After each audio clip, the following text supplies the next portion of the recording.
항상 사랑하고 존경하는 시청자 여러분, 안녕하십니까? 시사깡통입니다. 시청자 여러분, 문재인 대통령이 2017년 5월 취임사에서 국민들과 한 약속을 기억하십니까? 당시 문 대통령은 국민들과 수시로 소통하는 대통령이 되겠습니다. 주요 사안은 대통령이 직접 언론에 브리핑하겠습니다. 때로는 광화문 광장에서 대토론회를 갖겠습니다라는 약속을 했지만 이 공약이 그저 입에 발린 거짓말이었음이 드러나는 데에는 그리 오랜 시간이 필요하지 않았습니다. 18일에 열릴 예정인 신년 기자회견까지 포함해도 문 대통령이 공식적으로 기자들과 문답을 나눈 것은 5차례에 불과하고 이 신년 기자회견을 제외하면 단 4차례에 불과합니다.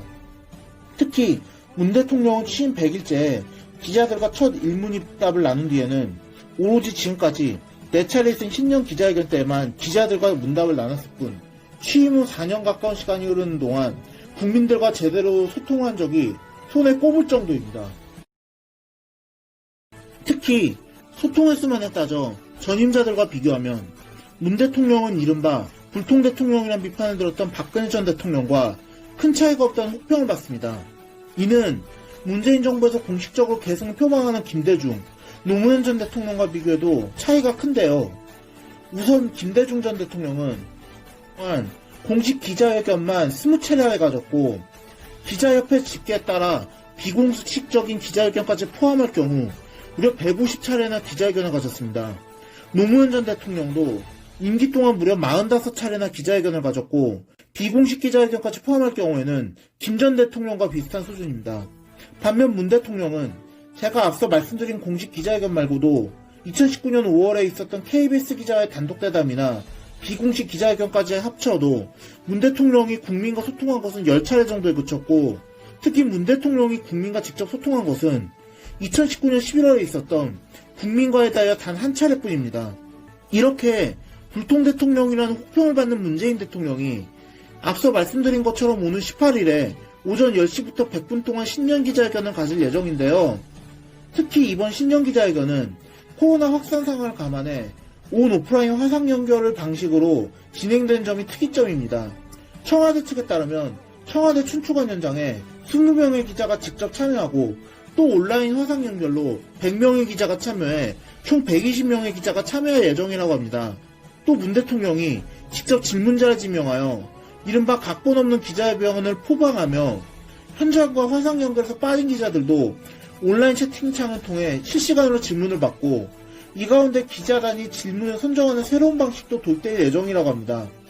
청와대 측에서 말하는 걸 보면 그럭저럭 그럴싸하게 들리긴 하지만 이래저래 이번 정부에서 말하는 건 주장했던 것과 실제가 다른 적이 한두 번이 아니어서 도무지 믿을 수가 없는 게 저만 그런 건 아닌 것 같습니다. 또 이번 신년 기자회견은 이전과 달리 방역 분야 질문을 받는 점도 특색인데요. 청와대는 방역 사회 분야, 정치 경제 분야, 외교 안보 분야로 나누어 기자회견을 진행할 예정이라고 합니다.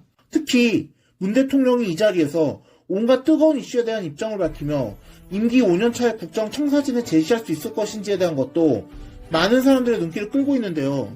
이제 임기가 1년 정도 남은 대통령 입장에서도 국정을 잘 마무리 짓는 것이 가장 큰 과제일 것이라고 저도 믿지만 글쎄 무슨 말을 할지가 걱정되긴 합니다.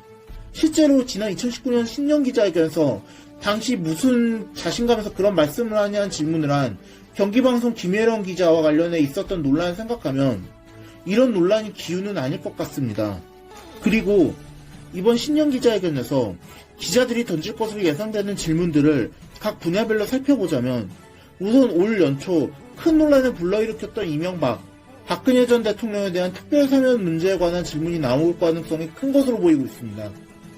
특히 박 전 대통령에 대한 대법원 최종 판결이 지난 14일에 내려진 뒤 사면 관련 논란이 언론을 통해서 제기되기 시작했는데요. 이에 대해 청와대 핵심 관계자는 대법원 선고자가 나오자마자 사면에 대해 언급하는 것은 적절하지가 않다고 말을 아끼면서도 신년 기자회견에서 어차피 사면에 대해서는 질문하지 않겠냐며 기자회견에서 문 대통령의 입장 표명이 있을 것이란 취지의 발언을 해서 이 부분에 대해서 충분히 염두를 두고 있는 것으로 보입니다.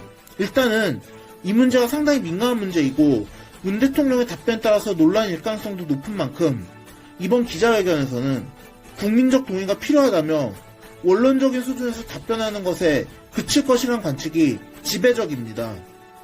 또 윤석열 검찰총장 징계 논란과 검찰 등의 소위 권력기관 개혁과 관련된 논란에 대해 문 대통령이 어떤 입장을 밝힐지도 많은 사람들의 이목이 쏠리고 있습니다. 특히 문 대통령이 추미애 법무부 장관과 윤석열 검찰총장 간의 갈등이 고조되던 때에도 아무런 입장을 밝히지 않고 숨기는 바람에 큰 비판을 받았고, 이후 서울행정법원이 윤 총장 징계 처분에 대한 집행정지를 받아들인 뒤에야 문 대통령은 인사권자로서 사과 말씀을 드린다고 대변인을 통해 입장을 밝히면서 불통 대통령이라는 혹평을 받았던 바 있습니다. 이번 기자회견에서 문 대통령이 직접 추윤 갈등에 대한 입장을 밝힐지도 기대되는 부분입니다.